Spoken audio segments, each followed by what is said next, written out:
کو فروٹس کے ساتھ اسہال ہوتے ہیں، تو وہ فروٹس کو ضرور دیکھ لیجئے کہ آپ کو کس فروٹ کے ساتھ ہو رہا ہے. تو یہ لازمی دیکھ لیں. کسی کو چینی کھا کے ہوتا ہے، میٹھا ہمیشہ اسٹمک خراب کرتا ہے کیونکہ آپ کے پیٹ میں نمکیات سے، نمک سے پیٹ ٹھیک ہوتا ہے.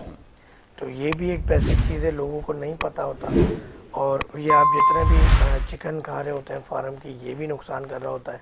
بڑے کا گوشت، چنے کی دال اور چاول، یہ بھی گرمیوں میں نقصان کر رہا ہوتا ہے. بہتر غذا یہ ہے کہ آپ جو کا دلیہ کھائیں، جو ٹھنڈا ہوتا ہے، طاقتور ہوتا ہے، اس میں بیری کا شہد ملا لیں. بیری کا شہد پیٹ کا درد ٹھیک کرتا ہے. پہلی دفعہ آپ لیں گے تو پیٹ میں درد بڑھے گا، دوسری دفعہ لیں گے شاید پھر اور بڑا رہے، تیسری چوتھی دفعہ میں وہ سب کچھ صاف کر دے گا. ٹھیک ہے.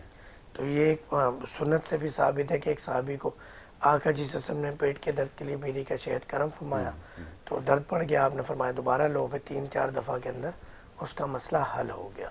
تو یہ اس حال کا جو اس وقت موجودہ صورتحال ہے. باقی میرے نمبرز چل رہے ہیں، آپ واٹس ایپ پہ رابطہ کر سکتے ہیں، وائس میسیج کر سکتے ہیں، لکھ کے میسیج کر سکتے ہیں، کالز کر سکتے ہیں. فری آف کاسٹ ہم کنسلٹنسی مشورہ دیتے ہیں سب. بالکل ٹھیک ہے. اچھا، اب یہ آپ نے اس حال کے مریض کا تذکرہ کیا، اب خوراکی احتیاط کا آپ نے تذکرہ کیا، ساتھ میں شہد کا بھی آپ نے جو ہے وہ ذکر فرما دیا. کیا وہ اس کا استعمال کر سکتے ہیں؟ اور اب ایک کیفیت ایسی ہے کہ اس کے ساتھ ساتھ لوگوں کو بخار کی بھی شکایت ہے، ایسی صورتحال میں کیا شہد کا استعمال کیا جا سکتا ہے؟ اس کا میں چاہوں گا ذرا جواب. اس صورتحال میں بھی شہد کا استعمال کیا جاتا ہے، مگر اگر فیور کی کنڈیشن ہے تو وہاں پہ کستہ شیری لے لیں، مارکیٹ سے مل جاتا ہے، پنسار کے پاس سے سستا مل جاتا ہے. اس میں بیری کا شہد ملا لیں، ہر 2 گھنٹے کے وقفے سے 1 چمچ یا آدھا چمچ. وزن کے اعتبار سے جو اڈلٹ ہیں وہ پورا ٹی اسپون، اور جو چھوٹے ہیں بچے ہیں وہ ½ ٹی اسپون چاٹ لیں.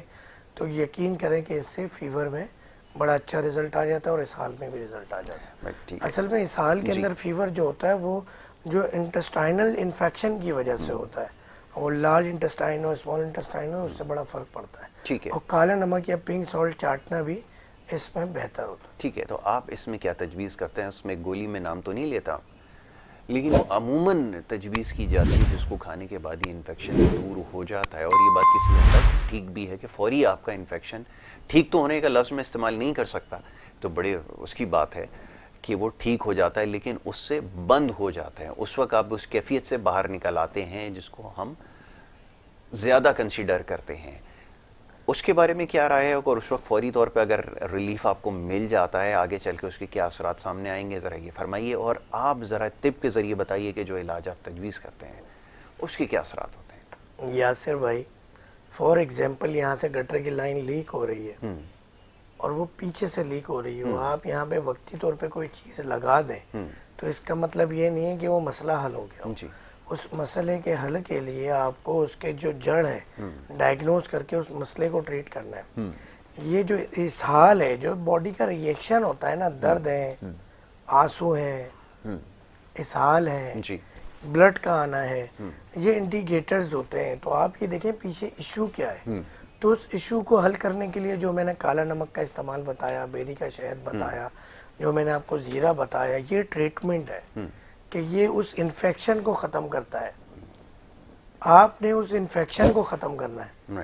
آپ نے وقتی طور پہ لاک نہیں لگانا، وہ اسی مریض کو آگے جا کے قبض کی شکایت بھی ہو جائے گی. اسی مریض کو یقین کریں، اس طرح کی دوا متواتر لینے والے کو اسٹمک کینسرز ہو جاتے ہیں، السرز ہو جاتے ہیں.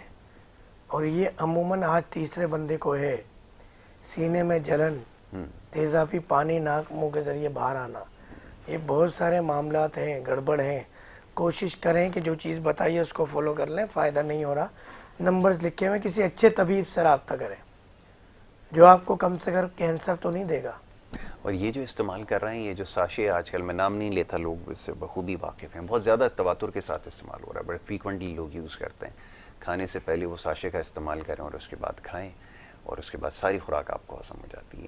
اب بتائیے ایسی صورت میں کیا کیا جائے، کیونکہ پھر آگے چل کے جو پیچیدگیاں آ رہی ہیں.